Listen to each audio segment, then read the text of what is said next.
Непотизмот, партиските вработувања и клиентелизмот при вработувањата не застануваат ниту во државните, ниту во јавните институции.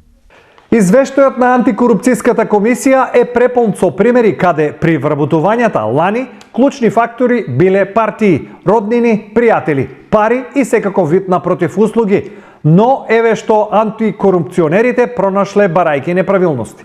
Интервјуата за вработување во здравствените установи се задолжителни, но таму задолжително не се примаат најдобрите. Напротив, интервјуата се користат како најдобрите да не бидат примени.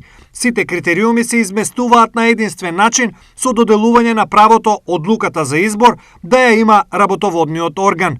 Иако некоја разлика нема, сепак квалитетот, успешноста и знаењето уште поедноставно се заобиколуваат во акционерските друштва. Тие што носат одлуки за вработување се директорите, а околу нив никој не дава отпор. Сите што ќе дојдат ја менуваат систематизацијата, која е најлесен начин за нови вработувања. Колку оваа пракса ќе трае кај нас и има ли шанси наскоро нешто да се промени? Кој е почнато тоа тешка работа? Тешко е, секој си гледа прво од партијата да се запрости некој од другите, не е ни важно. Не може никој тоа. Не био тоа. Не супер. Само секоја партија си вработува своји луѓе. Моментално ако сега ситуацијата нема.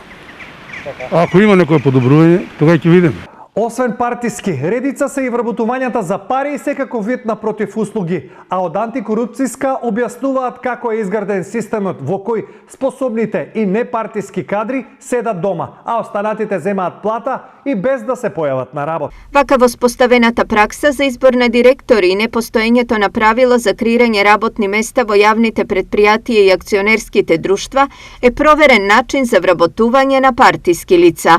Стои меѓу другото во извештајот на Државната комисија за спречување корупција.